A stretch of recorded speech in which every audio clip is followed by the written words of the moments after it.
O governo de Jair Bolsonaro será alvo de denúncias por parte de organizações da sociedade civil por conta de violações ao direito à informação, principalmente contra populações vulneráveis no país.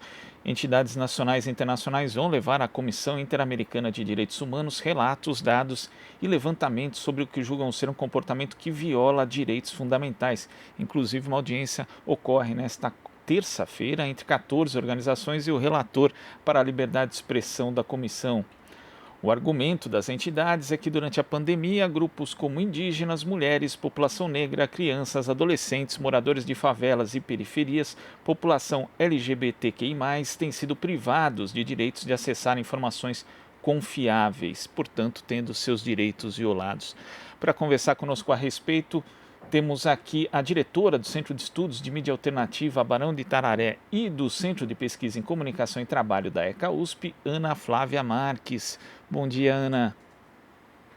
Olá, gente. Bom dia, Glauco. Bom dia a todos os nossos ouvintes e também quem acompanha pelas redes sociais a Rede Brasil Atual. Ana Flávia, eu queria que você falasse primeiro do conteúdo dessas denúncias que vão ser levadas à Comissão Interamericana de Direitos Humanos.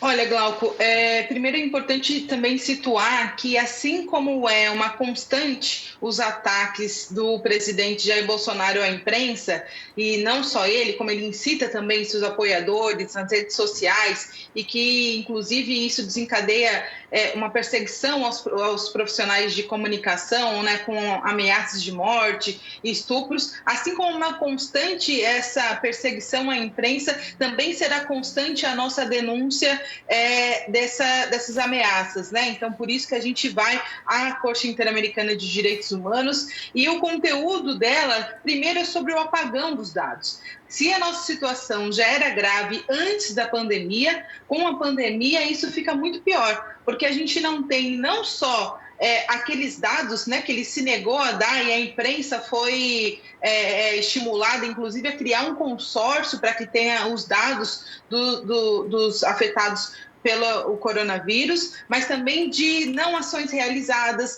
sobre compras da própria hidroclorexina e também, o que é mais grave, sobre as populações que estão mais vulneráveis ao vírus, né? Como a gente sabe, o coronavírus tem atingido em cheio as populações que moram nas periferias, né?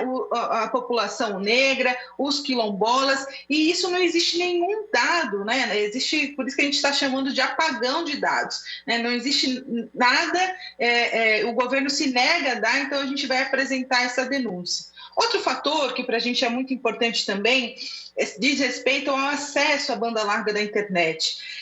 Com o distanciamento social, as medidas de quarentenas necessárias para a prevenção da pandemia, o que a gente verificou é que há um outro apagão de outro tipo, né, que vai deixar milhares, milhões, nem milhares, são milhões de estudantes fora da escola. E a nossa evasão já era muito alta em 2019 e esse dado agrava com a pandemia, com a falta de acesso à banda larga, a falta de acesso à internet. E foi justamente este o ponto que o presidente Jair Bolsonaro vetou de um projeto que dizia que o governo federal tinha que dar ajuda aos estados e aos municípios para que os alunos tivessem esse tipo de acesso. A gente também vai levar esse tipo de denúncia para a comissão hoje.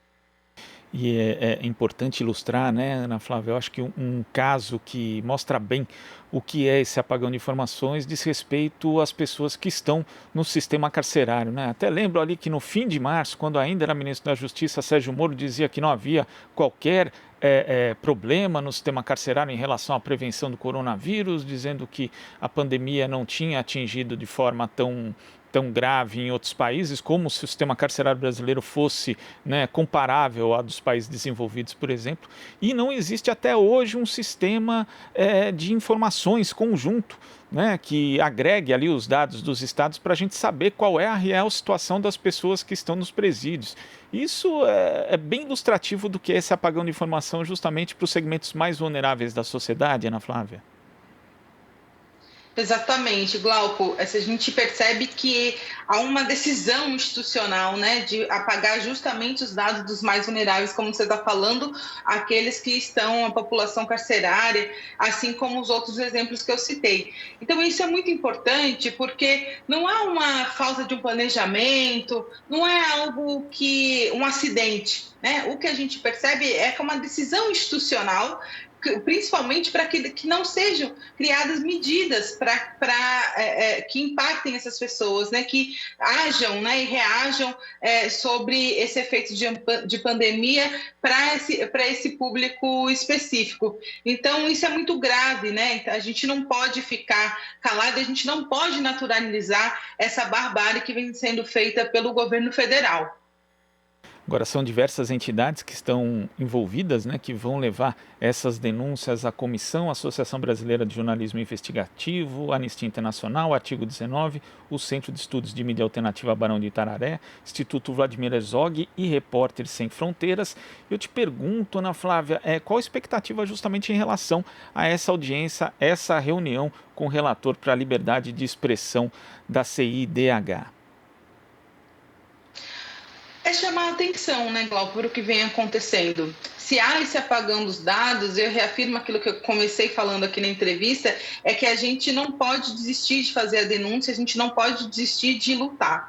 Então, primeiro é chamar a atenção para que sejam feitas, para que tenham medidas que possam ser feitas para agir em torno desses problemas. É importante citar aqui e esclarecer aos ouvintes que o governo também estará na comissão, né, na reunião. Então, as entidades da sociedade civil vão falar, depois o governo vai falar também, e a gente tem direito a uma réplica, e eles também têm direito a réplica. Então, é importante a gente aferir também qual que é a reação do governo perante um fórum internacional, quais são as justificativas que ele vai dar, e até mesmo quais são as respostas, né? A gente não pode também ser cético, vamos ver, de repente tem algumas respostas que eles vão dar lá para a gente durante a comissão sobre esses problemas. Então, primeiro é chamar atenção, segundo é buscar reação, se do governo, da sociedade, chamar atenção para os temas e também provocar com que tenha alguma reação sobre esses temas, algumas medidas desse tema, porque o que está em jogo, como a gente está vendo, né, já era grave antes. A gente foi na CDH em março levantar algumas denúncias sobre a liberdade de expressão e o cerceamento à informação.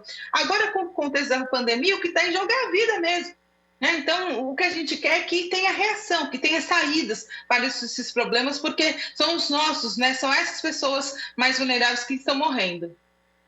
E a gente conversou há pouco, inclusive, Ana Flávia, com o Pedro Zambarda, que é repórter do Diário do Centro do Mundo, que recebeu ameaça de morte em relação justamente a uma investigação em torno da articulação, né, de políticos do chamado Gabinete do Ódio aqui na Assembleia Legislativa de São Paulo, que não são bolsonaristas, mas que estão dentro desse contexto do bolsonarismo, né, do uso dessa articulação de redes que propagam ódio, que propagam fake news, justamente para afrontar, inclusive, outros grupos, principalmente tendo como alvo os grupos mais vulneráveis. Então, hoje a gente tem um contexto muito complicado em termos de liberdade de expressão e também de acesso à informação, envolvendo já a vida de profissionais da área de comunicação e também das pessoas que são vítimas dessa pandemia, Ana Flávia. O problema, Glauco, é quando a gente tem o presidente da República sendo legitimador desse tipo de ação, iniciativa, de ameaça. Vou lembrar para você o que ele falou, né, para um jornalista do Globo que queria encher a boca, tinha vontade de encher a boca dele de porrada.